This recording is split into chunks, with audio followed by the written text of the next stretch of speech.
हरे कृष्ण कृष्ण कृष्ण हरे हरे, हरे राम राम राम हरे हरे।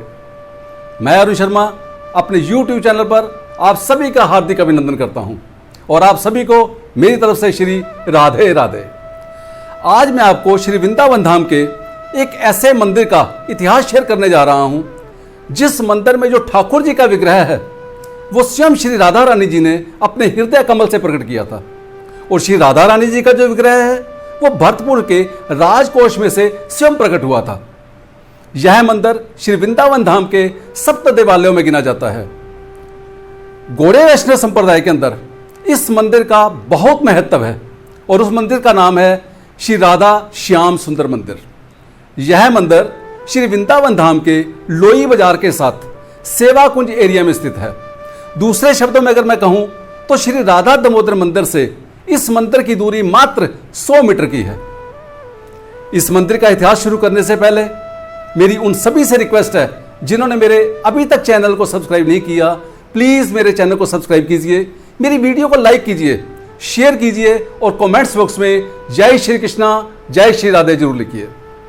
आज से लगभग 550 वर्ष पूर्व बंगाल के अंदर धारेंदा मेदिनीपुर के अंदर एक बहुत सज्जन पुरुष रहा करते थे। उनका नाम था श्री कृष्ण देव जी और उनकी पत्नी का नाम था श्रीमती दुरिका देवी जी। एक धनाढ़ परिवार था, घर में धन धान्य की कोई कमी नहीं थी, लेकिन उन दोनों को एक महादुख था। हमेशा वो दुखी रहते थे। वो इसलिए क्योंकि उनके यहाँ जो भी संतान पैदा होती थी वो पैदा होते ही मर जाती थी।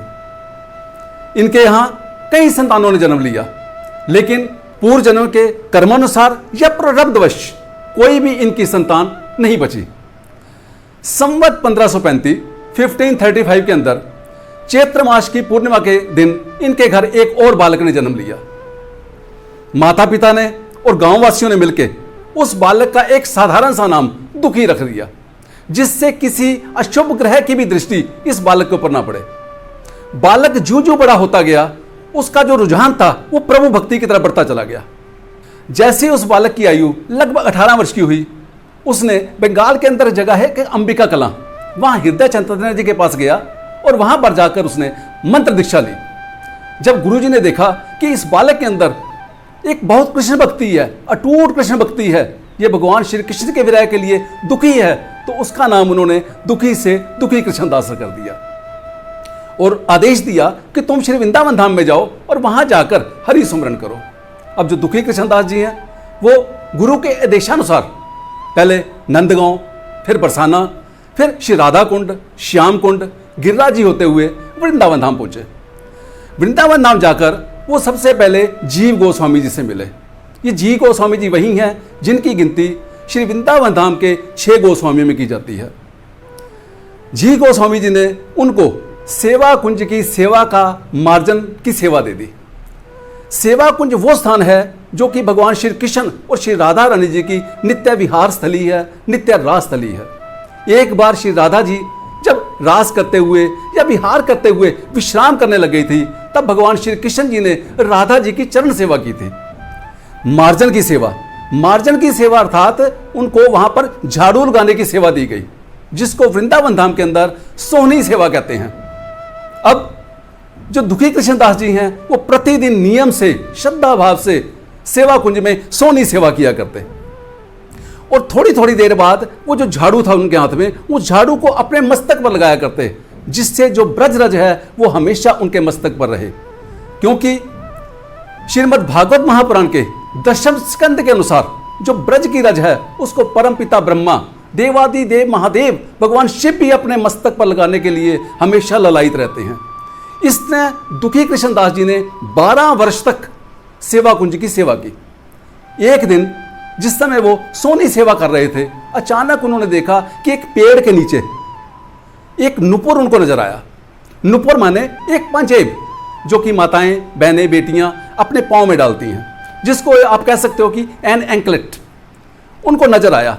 उन्होंने देखा कि उस नुपुर में से एक दिव्य आभा, दिव्य रोशनी निकल रही है। जैसे ही उन्होंने उस नुपुर को छुआ तो उनकी शक्ति में एक अलग संचार हुआ। उनको ऐसा आभास हुआ कि ये जो नुपुर है ये किसी मृत्युलोकवासी का नहीं हो सकता। उन्होंने उस नुपुर को बड़े श्रद्धा और भाव से एक कपड़े में लपेटा और अपने पास रख लिया। उधर जो श्री राधा रानी जी हैं, उनकी जो सखियां थी, वो श्री राधा रानी जी की चरण सेवा कर रही थी। उनमें से जो ललिता सखी है, उन्होंने श्री राधा रानी जी के जब चरण कमल देखे तो उन्होंने कहा कि आपके बाएं पांव का जो नुपुर है, जो मंजू घोष नामक का नुपुर है, वो कहीं शायद गुम हो गया है। श्री राधा रानी जी ने सहजता से जवाब दिया कि शायद हो सकता है वो मेरा नुपुर सेवा कुंज में रह गया हो या सेवा कुंज में गिर गया हो।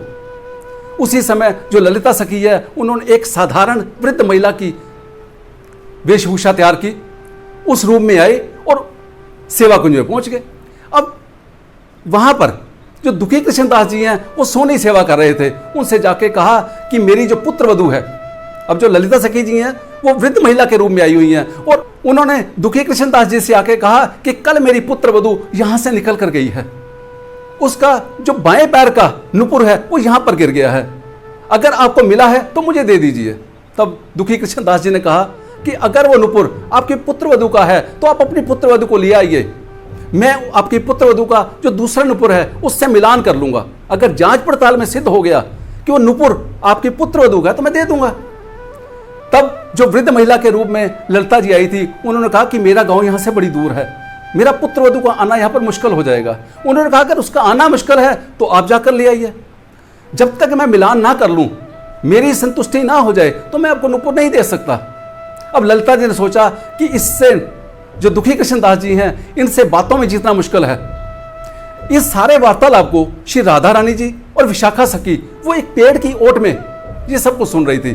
तब श्री राधा रानी जी का इशारे से अनुवेदन होते हुई जो वृद्ध महिला के रूप में आई थी, उन्होंने कहा कि मेरा नाम ललिता है, मैं श्री राधा रानी जी की सखी हूं, और जो नुपुर आपको मिला है वो श्री राधा जी का है, वो मुझे आप दे दीजिए। ये सुनते ही दुखी कृष्णदास जी बहुत खुश हो गए और गदगद होकर नृत्य करने लगे। उन्होंने ललिता जी से कहा कि मुझे श्री राधा जी के दर्शन करा दीजिए, मैं ये नुपुर स्वयं उनको अपने हाथों से देना चाहता हूं।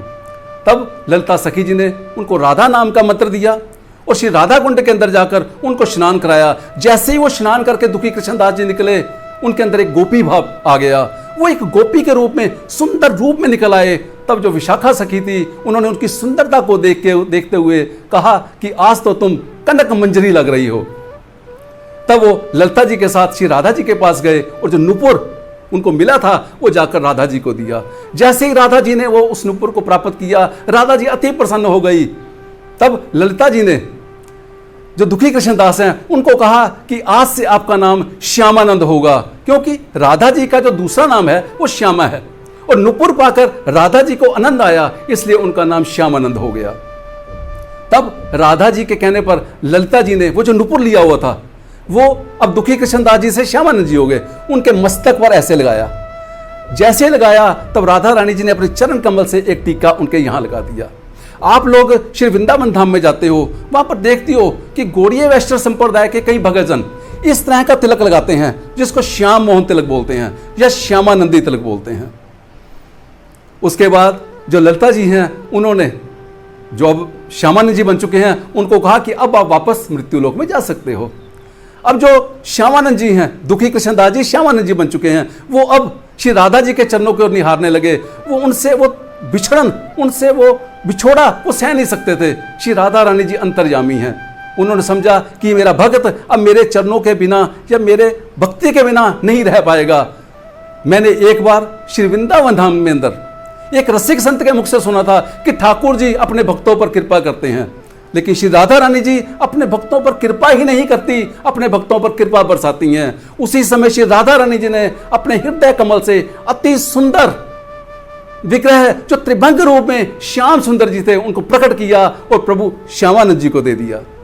अब वो श्यामानंद जी उस विग्रह को लेकर हंसते हुए हरि कीर्तन गाते हुए जहां पर उनकी भजन कुटीर थी वहां पहुंच गए।